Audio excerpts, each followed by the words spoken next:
1. Clarissa Sparrow's tart sucre. 1 pound all-purpose flour, 8 ounces chilled unsalted butter, 3 ounces chilled white vegetable shortening, 1 large egg plus iced water to make a total of 2 cups, 2 teaspoons salt, 1/4 teaspoon sugar. Using a large fork, combine flour, butter, and shortening into an oatmeal consistency.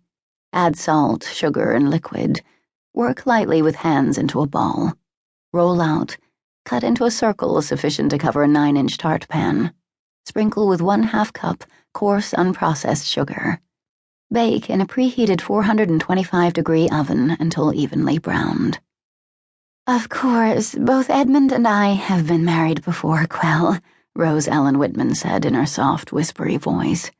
"So we don't want a really white sort of wedding, if you understand me." "I think so," Sara Quilliam said.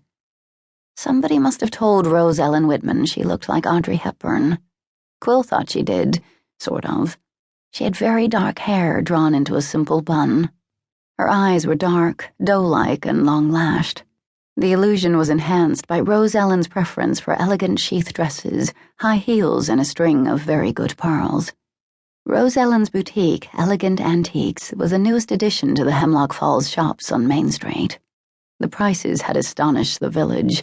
The fact that her first shipment flew out of the store purchased by hordes of eager tourists had astonished the village even more. Quill, her sister Meg, and Clarissa Sparrow, the newly appointed director of the Bon Goûter Culinary Academy, were in a meeting to help Rose Ellen with her wedding to Edmund Tree. The wedding would be held 2 days after Edmund taped an episode of Your Ancestor's Attic, which was going to be produced in the Hemlock Falls High School auditorium for the first time ever. The wedding itself was to be at Quill and Meg's 27-room hotel, the Inn at Hemlock Falls. The inn didn't have enough room to handle the reception for the Tree-Whitman wedding, so the party had to be held elsewhere. The beautiful old stone inn sat across the Hemlock Gorge from Clarissa's Bon Goûter Culinary Academy. Rose Ellen had hired Clarissa Sparrow and the Academy's vast dining room to cater a reception for 300 guests. The 4 women sat at a round table made of aged oak in the lavishly appointed wine cellar that housed the Academy's collection of New York State wines.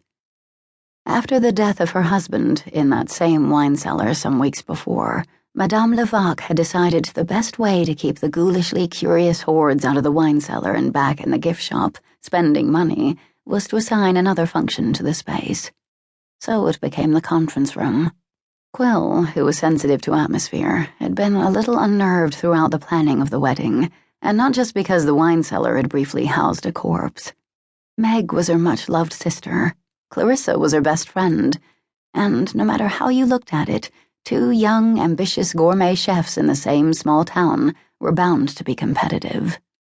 So far, the discussion between her volatile sister and Clarissa had been edgy yet polite, but Quill wasn't about to relax just yet. Rose Ellen was a natural-born nitpicker, and the meeting was running on way too long. The monthly meeting of the Hemlock Falls Chamber of Commerce would start in less than an hour. She'd been chamber secretary for more years than she wanted to count, and she hadn't been on time to a chamber meeting yet. It wasn't a record she was particularly proud of. "Nothing truly formal, but elegant, if you see what I mean," Rose Ellen continued. "Which is why I've arranged for the wedding itself to be at Quill and Meg's Inn, Clarissa." Claire's nostrils flared, but she didn't rise to the inference that the Bon Goûter's Culinary Academy was short on elegance. "The inn's kitchen is far too under-equipped, of course, which is why I'm having the reception here." Meg scowled. Quill dropped her pencil on the floor so she would have an excuse to duck under the table and take a look at Meg's socks. The socks were a fair indicator of her sister's temper. Today's pair was black, with a 4-color Mickey Mouse pattern, which might be a reflection of Meg's opinion of Rose Ellen Whitman, but maybe not.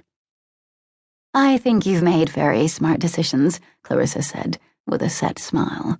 She hadn't been Bon Goûter's director very long, only a few weeks, but the job clearly suited her.